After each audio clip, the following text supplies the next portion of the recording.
ورفعت عيني للسماء أرى بها podcast beberapa hari yang silam dengan Bung M. Subhan SHMH. Beliau seorang putra bangsa yang sangat peduli kepada tertib hukum dan kepada nasib pribumi Nusantara. Tadi siang jam 13.30 beliau telah melaksanakan sidang pertama uji materi ke Mahkamah Konstitusi terkait kewarganegaraan orang-orang asing yang tinggal di Indonesia dan terbukti terkonfirmasi mereka belum pernah mengajukan kewarganegaraan. Terutama diantaranya adalah klan Ba'alwi, imigran dari Yaman yang akhir-akhir ini viral disoroti dengan berbagai macam penyimpangan, termasuk pengakuan cucu Nabi yang belum terkonfirmasi, bahkan terindikasi palsu. Mereka juga rasis, mereka juga membelokkan sejarah Nusantara, mereka juga memalsukan banyak makam-makam, dan kini mereka mencoba untuk mencaplok para pahlawan bangsa, diakui sebagai bagian dari mereka. Padahal menurut sejarah mereka baru datang setelah Perang Diponegoro, kurang lebih sekitar tahun 1832. Kemudian setelah itu, imigran dari Yaman ini tidak mendukung perjuangan kemerdekaan bangsa. Mereka absen di gerakan 1908 Kebangkitan Nasional. Mereka absen di Sumpah Pemuda 1928. Mereka juga absen di dalam perjuangan seputar BPUPKI, PPKI Persiapan Kemerdekaan Indonesia, hingga mereka juga absen di dalam Perang 10 November, padahal Jenderal Malabi wafat di Jembatan Merah di dekat Kampung Ampel, tempat banyak dari klan mereka tinggal. Tanah perdikan Ampel tinggal sedikit, banyak yang dikapling-kapling oleh mereka, tapi mereka absen di dalam serangan agresi militer pertama dan kedua Belanda. Mereka juga absen di dalam serangan Janur Kuning, juga tidak tercatat nama mereka ikut dalam perjuangan bangsa. Tetapi kini mereka seolah-olah menjadi majikan-majikan dari pribumi Nusantara. Ternyata menurut Kang Mas Subhan, sarjana hukum, magister hukum ini yang telah mengajukan uji materi ke Mahkamah Konstitusi, mayoritas dari mereka terbukti belum pernah melakukan proses pengajuan kewarganegaraan kepada pemerintah Republik Indonesia secara resmi, sebagaimana amanat dari Undang-Undang Dasar 45 kita, pasal 26 konstitusi kita, dan juga Undang-Undang Kewarganegaraan yang itu oleh beliau diuji materi kepada Mahkamah Konstitusi. Baik, sekali lagi saya katakan, no viral, no justice. Kalau tidak viral, kalau tidak ramai, tidak meledak beritanya, tidak didukung oleh netizen, maka tidak ada keadilan. Begitulah yang masyhur di dalam kekinian Indonesia, bahwa keadilan harus dicapai dengan diviralkan dahulu. Karena itulah maka seluruh elemen bangsa yang peduli kepada nasib pribumi Nusantara, kepada konstruksi hukum kita, tertib hukum kita, tentang kewarganegaraan kita, harus mendukung perjuangan ini, pergerakan ini. Dan silahkan untuk apa yang menjadi pembicaraan, pengawalan kita terhadap sidang Mahkamah Konstitusi ini bisa disebarluaskan. Boleh diambil video-video yang berkaitan dengan kegiatan ini, dengan perjuangan ini, tetapi tentu saja secara etika harus mencantumkan dari mana mengambil cuplikan video yang sedang kita konsen dan kita konsentrasi untuk melakukan uji materi di Mahkamah Konstitusi ini. Baik, tanpa panjang lebar, silakan Mas Subhan, Kang Mas kita, untuk menceritakan detail terkait mengenai masalah sidang hari ini di Mahkamah Konstitusi. Silakan, Kang Mas. Baik, Assalamualaikum warahmatullahi wabarakatuh. Waalaikumsalam Jadi warahmatullahi wabarakatuh. tadi dimulai sidang panel, sidang sidang pertama oleh Mahkamah Konstitusi perkara nomor 14, yaitu perkara permohonan uji materi yang saya ajukan. Pada intinya, Majelis Hakim panel setuju dengan permohonan saya, namun ada beberapa perbaikan, dan itu saya terima sebagai masukan karena perbaikannya hanya bersifat asosial atau hal yang tidak apa-apa. Cuman ada salah penulisan, ada hierarki undang-undang yang kelewati, tapi substansi daripada permohonan saya, justru hakim ada kekhawatiran ini berdampak sangat luar biasa katanya. Pasti. Dia bilang begitu. Maka begini, harus ada dukungan yang luas oleh bangsa ini agar ini dikabulkan. Tetapi andai kata karena hakim udah khawatir begitu nggak dikabulkan, juga tidak apa-apa sebenarnya. Karena materi undang-undang Dasar pasal 26 itu jelas sekali, yang menjadi bangsa Indonesia, yang menjadi warga negara Indonesia adalah bangsa Indonesia asli. Itu nggak bisa ditawar. Kalau ditanya, khususnya umpama Pak Alawi, kita tanya, apakah mereka bangsa Indonesia? Bukankah dia bangsa Yaman? Bahkan kalau ditanyakan kepada dirinya sendiri, dia akan pasti bilang, dia bukan bangsa Indonesia. Nah, itulah kekhawatiran hakim. Kenapa kalau ini dikabulkan akan menjadi luar biasa dampaknya itu. Karena di semua lini pemerintahan telah ada isian orang-orang Balawi ini. Hampir di semua lini pemerintahan itu ada sekarang dia. Nah, itu kalau dikabulkan itu teranulir dengan sendirinya mereka-mereka itu. Baik, sebentar. Sebelum terlalu jauh diceritakan, kami review bahwa sidang pertama tadi itu bersifat panel untuk melihat terkait materi gugatan, bukan gugatan ya, materi yang panjenengan ajukan, yang permohonannya, baik dari redaksional maupun sistematika atau hal-hal yang sebenarnya tidak krusial, itu agar diperbaiki. Ada masukan-masukan. Oke, itu yang pertama. Oke, itu yang pertama. Yang bersifat formal. Yang bersifat formal. Oke. Tapi tidak substansial kan? Tidak mengubah. Oke, siap. Terima kasih. Kemudian yang kedua, ada statement dari salah seorang majelis hakim yang menyatakan bahwa uji materi ini akan berdampak sangat luas, sangat besar apabila nanti dikabulkan. Begitu? Patut garis bawahi. Betul.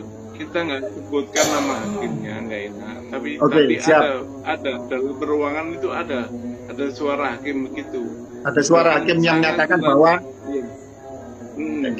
Nah, artinya dampaknya luar biasa. Dampaknya akan luar biasa, berdampak luas, berdampak yang sangat dahsyat ya di dalam perhidupan kebangsaan ini. Seandainya kemudian gugatan uji materi ini ternyata nanti dikabulkan. Jadi begitu. Oke. Tapi tadi saya keluarkan argumen. Sekarang kalau nggak diputuskan, bagaimana sistem kewarganegaraan kita? Kacau, ada orang asing menjabat di pemerintahan. Kacau bukan itu? Nah gitu, saya berargumentasi hanya itu aja.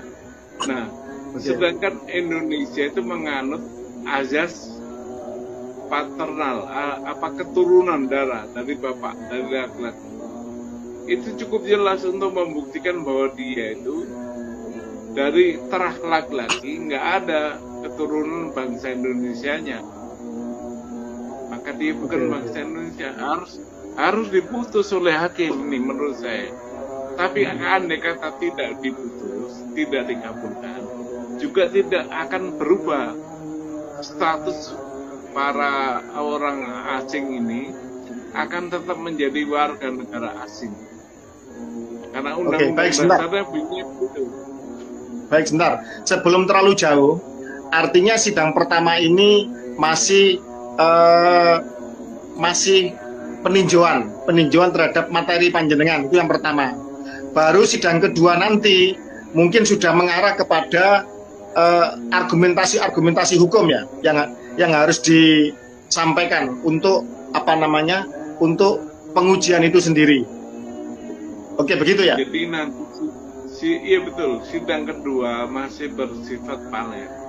Sidang pendahuluan kedua tanggal 24. Tanggal 24. Nah, 14 hari lagi, iya. 2 minggu lagi. Itu sidangnya menerima argumentasi yang dimasukkan ke permohonan gitu. Jadi argumentasinya apa ini? Kurang, makanya saya akan tambah. Oke, baik, siap. Jadi sidang kedua nanti setelah sekarang diminta untuk ada perbaikan-perbaikan, nanti akan dilihat perbaikannya seperti apa. Jadi masih bersifat panel dulu. Oke, baik. Sebelum melangkah terlalu jauh, apakah nanti diterima atau tidak? Kalau menurut panjenengan pribadi selaku praktisi hukum, panjenengan masih optimis nggak? Kira-kira ini akan dikabulkan oleh majelis hakim? Super optimis karena tadi hanya satu hakim yang sementara di Mahkamah Konstitusi itu ada 9 hakim. Misalkan diterima berarti ada seandainya ada yang menolak berarti kan dissenting opinion ya istilahnya. Pengambilan suara. Pengambilan suara. Oke. Baik. Maka dari itu saudara-saudaraku sebangsa dan setanah air, bangsa ini sedang diuji. Bangsa ini sedang harus berintrospeksi. Dan sebagai pribumi Nusantara, pribumi Indonesia yang mayoritas, kita sedang menelaah tentang orang-orang asing, terutama dari klan-klan Arab dan lebih terutama lagi dari klan Habaib Ba'alwi yang sedang diuji materi tentang status kewarganegaraannya. Artinya, kalau dari sensus 2010, Kang Mas, itu klan Arab itu jumlahnya hanya 0,1% dari seluruh bangsa Indonesia. Kalau jumlah warga negara Indonesia pada hari ini sekitar 280 juta, berarti 0,1% itu adalah sekitar 280.000. Bila klan Ba'alwi itu separuhnya misalkan ya, maka sekitar 140 atau 150.000. Maka jangan sampai nasib pribumi Nusantara yang 99,99% itu dikalahkan oleh 0,1%. Lah, ini harus dikawal oleh seluruh anak bangsa lintas suku, lintas etnis, pribumi asli Nusantara. Jangan sampai nasib bangsa ini itu kemudian nanti akan dikalahkan atau akan mengalami penindasan yang berulang, sisa-sisa dari residu atau polusi dari penjajahan oleh 0,1% imigran yang didatangkan oleh kaum penjajah, yang sementara itu mayoritas dari mereka. Saya mengatakan mayoritas ya, bukan berarti tidak ada. Saya yakin mesti ada di antara mereka yang sudah mengajukan kewarganegaraan. Jangan sampai kemudian dikalahkan oleh mayoritas dari mereka, dari 0,1% ini yang belum punya status kewarganegaraan berdasarkan amanat konstitusi kita. Nah, terus kemudian selain optimisme dari Kang Mas Subhan, hal-hal apa lagi yang bisa diceritakan pada hari ini tadi, sidang pertama tadi, Kang Mas? Jadi gini, ada satu argumen dari hakim untuk membuat contoh. Nah, saya membuat contoh, kenapa ini harus equal terhadap semua warga negara. Saya bilang bahwa ada warga negara keturunan Tionghoa yang pada awal-awal kemerdekaan, bahkan sampai tahun 80-an, dikejar-kejar aparat agar mengakui atau pulang. Nah, kenapa warga negara Arab itu tidak? Berarti negara telah berlaku tidak adil kepada semua warga negara yang ada di Indonesia. Gitu. Kenapa orang-orang Tionghoa diminta untuk mengurus SBKRI, surat bukti kewarganegaraan Indonesia, sementara orang Arab tidak? Nah, saya kasih contoh itu. Artinya apa? Semua peranakan itu harus mengurus kepada kewarganegaraannya. Nah, peranakan itu siapa aja? Saya jelaskan. Saya tidak mengambil di apa istilahnya dokumen yang bukan negara punya, tapi dokumen negara berupa apa? Penjelasan Undang-Undang Dasar yang dibuat oleh Mr. Supomo, yaitu penjelasan pasal 26 ayat 1 itu, bahwa yang dapat menjadi warga negara itu peranakan. Disebut di situ ada peranakan Belanda, ada peranakan India, ada peranakan Tionghoa, ada peranakan Arab. Artinya Arab. Memang harus dia yang menjadi sasaran undang-undang kewarganegaraan untuk menjadi warga negara. Karena gini, orang Arab ini ditunggu sejak tahun 1946 itu sudah ada undang-undang kewarganegaraan. Nah, orang-orang Arab, orang-orang peranakan terutama, dikasih kesempatan untuk mengakui kemerdekaan atau kekuasaan negara kita. Tapi diperpanjang sampai tahun 58, Undang-Undang Kewarganegaraan nomor 62 itu juga belum mengakui itu orang-orang Arab. Tapi orang-orang warga Cina, warga Tionghoa rata-rata mengakui kemerdekaan sehingga dia mengurus sebagai warga negara ini.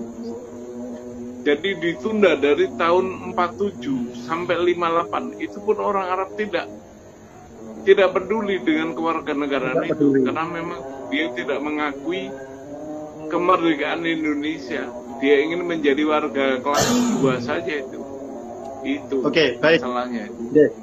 Sebelum melangkah ke prejudis, prasangka bahwa mereka tidak mengakui kewarganegaraan, artinya secara real bahwa ini telah terjadi suatu diskriminasi di mana untuk warga negara peranakan Cina ternyata mereka berbondong-bondong mereka mengajukan kewarganegaraan. Itu yang pertama, patut dicatat. Bahkan ada semacam praktik untuk memaksa kalau nggak mau dipulangkan ke RRC sana, kan begitu. Nah, atau kenapa kok urusan kenapa kok kemudian dipersulit untuk urusan usaha atau urusan apapun, kan begitu? Iya, ya. Urusan apa? Administrasinya dipersulit. Oke. Tapi kenapa kok kemudian pemerintah Republik Indonesia pada saat itu kok begitu permisif kepada orang-orang peranakan keturunan Arab? Kira-kira menurut panjenengan kenapa? Ya, praduga nih ya, karena memang seagama mayoritas kita, jadi permisif mereka. Dasar agama juga dibawa mungkin. Berarti karena seagama, artinya karena mereka ini para imigran Arab ini yang dari Yaman terutama ya, itu dianggap seagama dengan pemeluk agama mayoritas yaitu Islam, sehingga mereka seolah-olah mendapatkan kelonggaran, dan kalau menurut saya bukan kelonggaran, ini pembiaran dan keteledoran sebenarnya. Kan begitu, karena diskriminasinya ini parah ini. Kenapa Cina tekan, yang Arab dibiarkan, kan begitu. Lah, Itu. ini tidak boleh dibiarkan lagi. Hukum tidak boleh tumpul ke atas, tajam ke bawah. Termasuk juga tumpul kepada mayoritas, tajam kepada minoritas. Di mata hukum semuanya sama, kan begitu. Siapapun itu harus sama, kan begitu. Jadi, Artinya di dalam masalah kewarganegaraan ini, kepada mereka-mereka seluruh peranakan dari etnis asing harus sama pula perlakuannya. Ini kalau kita mau menerapkan Bhinneka Tunggal Ika, mau menerapkan kesetaraan, mau menerapkan tertib hukum yang benar, kan begitu Kang Mas? Kalau menurut betul. kami seperti itu.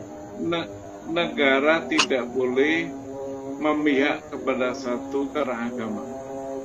Itu bahaya. Setuju. Jadi equal kewarganegaraan itu tidak boleh dipandang dari agama. Itu akan berbahaya.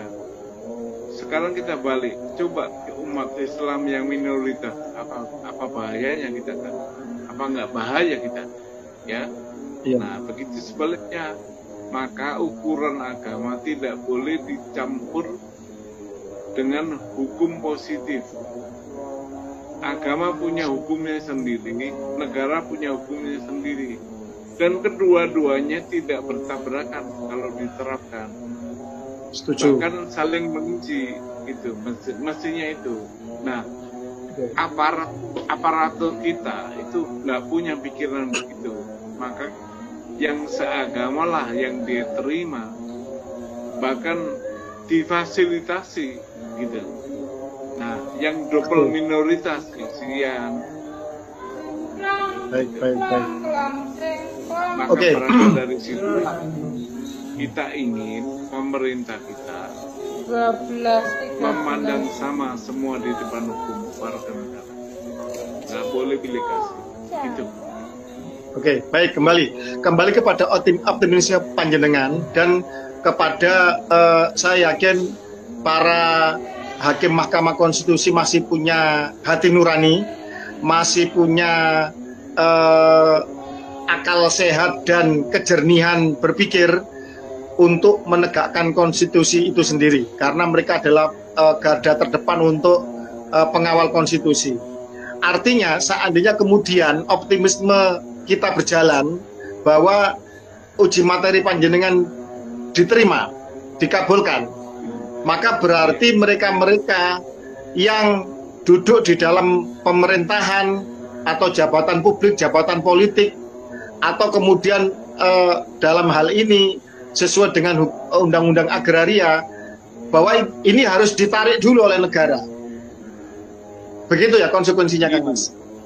Ini konsekuensinya sebenarnya sudah harus begitu. Tanpa ada putusan MK juga harus begitu, karena memang terbukti mereka bukan warga negara Indonesia. Cukup ditanya aja, kamu punya nggak pengesahan sebagai warga negara Indonesia? Kalau nggak punya, ya berarti orang asing. Nah, Betul. itu undang-undang sudah membatasi itu, undang-undang dasar dan undang-undang kewarganegaraan membatasi bahwa cukup punya nggak kau pengesahan. Nah, kalau nggak punya, kan tanpa MK pun nggak apa-apa. Tapi gini loh, pemerintah kita kalau tidak ada putusan begini, itu mengabaikan itu semua. Nyatanya mereka yang terbukti orang asing bisa menjadi calon presiden loh.